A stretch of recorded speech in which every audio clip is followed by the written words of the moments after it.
ভারতের উড়োজাহাজ সংস্থা স্পাইস জেটকে কি আসলেই বাংলাদেশের আকাশসীমা ব্যবহারে নিষিদ্ধ করা হয়েছে?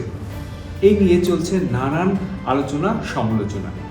তো বন্ধুরা, আজকের এই ভিডিওতে আমি জুলহাস কবির আপনাদেরকে জানাতে চাই আসলে কি ঘটেছে স্পাইস জেটকে বাংলাদেশের আকাশসীমা ব্যবহার করা নিয়ে। তো শুরু করা যাক আজকের নতুন এই ভিডিওটি। বকেয়া সংক্রান্ত জটিলতায় বাংলাদেশের আকাশসীমা ব্যবহার করতে পারছে না এই উড়োজাহাজ সংস্থাটি। এ ধরনের একটি সংবাদ ভারতের পিটিআই সহ বেশ কিছু গণমাধ্যমে সংবাদ প্রকাশ করেছে। বাংলাদেশের সংবাদ মাধ্যমগুলো এই নিয়ে চুলচেরা বিশ্লেষণ করছে, নানা ধরনের প্রতিবেদন তারাও তৈরি করেছে। আমরা আজকে বেশ কয়েকটি অনলাইন পত্রিকা এবং দেশের জাতীয় গণমাধ্যমগুলো কী ধরনের প্রতিবেদন তৈরি করেছে এবং কেন এটি নিষিদ্ধ করা হয়েছে, চলুন সেটি একটু জানার চেষ্টা করি। বৃহস্পতিবার পিটিআইয়ের বরাত দিয়ে আনন্দবাজার পত্রিকার অনলাইনে প্রকাশিত প্রতিবেদনে বলা হয়, স্পাইস জেটকে নিজেদের আকাশসীমায় প্রবেশ করতে দিচ্ছে না বাংলাদেশ। সূত্র মারফত এমনটাই জানাচ্ছে সংবাদ সংস্থা পিটিআই। জানা যাচ্ছে, বকেয়া সংক্রান্ত জটিলতার কারণেই এই সিদ্ধান্ত নিয়েছে বাংলাদেশ কর্তৃপক্ষ। ভারতের অন্যতম একটি গণমাধ্যম আনন্দবাজার তার প্রতিবেদনে বলছেন, এই স্পাইস জেট বাংলাদেশের আকাশসীমা ব্যবহার করতে না পেরে তাদেরকে ঘুর পথে যেতে হচ্ছে তাদের নির্দিষ্ট গন্তব্যে, বিশেষ করে গুয়াহাটি সহ বেশ কয়েকটি গন্তব্যে তারা এই বাংলাদেশের আকাশসীমা এড়িয়ে চলাচল করছে। এতে তাদের খরচ যেমন বাড়ছে তেমনি সময়ও বাড়ছে।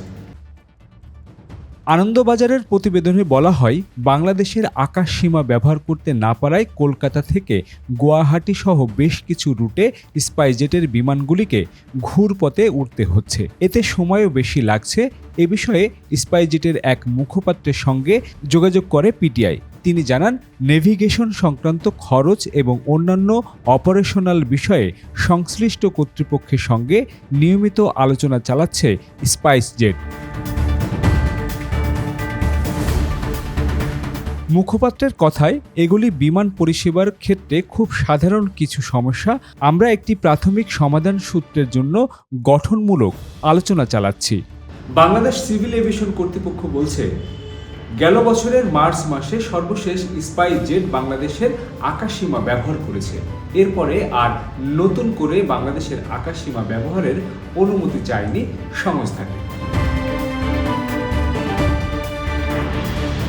যোগাযোগ করা হলে সিভিল এভিয়েশনের সদস্য এয়ার কমোডর মুকিত উল আলম মিয়া বলেন, আমি নির্দিষ্ট ফিগারটি এখনই বলতে পারছি না, তবে তাদের কাছে আমাদের $30 লাখ মতো একটা পাওনা জমেছিল। প্রতি মাসে তারা $1 লাখ করে পরিশোধ করবে, এমন একটা সেটেলমেন্টে তারা ওভারফ্লাই করছিল। আমরা তাদের ওভারফ্লাই করা বন্ধ করিনি। সিভিল এভিয়েশনের এই সদস্য বলেন, আমার যতদূর মনে পড়ে গত বছরের মার্চ পর্যন্ত তারা ওভারফ্লাই করেছে, পেমেন্টও করেছে। তারপর তারা আমাদের কাছে আর ওভারফ্লাই চায়নি। তাদের হয়তো কিছু দেনা জমেছে।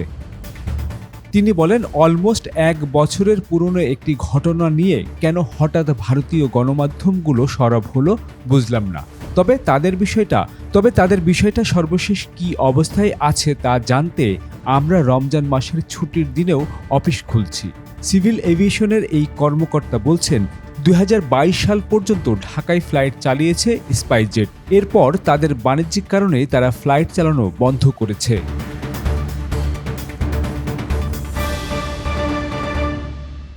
সাধারণত ভিন্ন একটি দেশের আকাশসীমা ব্যবহার করতে চাইলে যে কোনো এয়ারলাইন্সকেই গুনতে হয় নির্ধারিত একটি অঙ্কের ফি এবং সেটি পরিশোধ করতে হয়।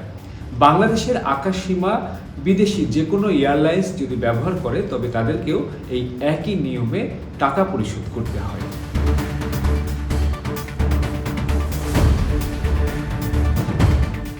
তো ভিউয়ার্স, আজকের ভিডিওটি আপনাদের কেমন লেগেছে অবশ্যই কমেন্ট বক্সে লিখে জানাবেন। আপনার যদি ভালো লেগে থাকে তাহলে অবশ্যই লাইক, কমেন্ট, শেয়ার করতে মোটেও ভুল করবেন না।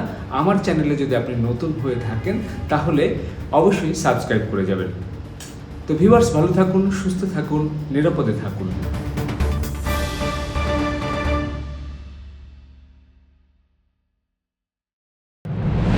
From the runway to the skies, this is where our aviation story begins. Aircraft, airports, and thrilling journeys all in Bangla for the world. Discover the wonders of aviation, the known, the unknown, and the stories that make the skies come alive. And salute to Bangladesh's remittance warriors, our heroes abroad, keeping the nation moving forward. I am Jolhas Kabir. Welcome to the skies and to the stories that truly matter.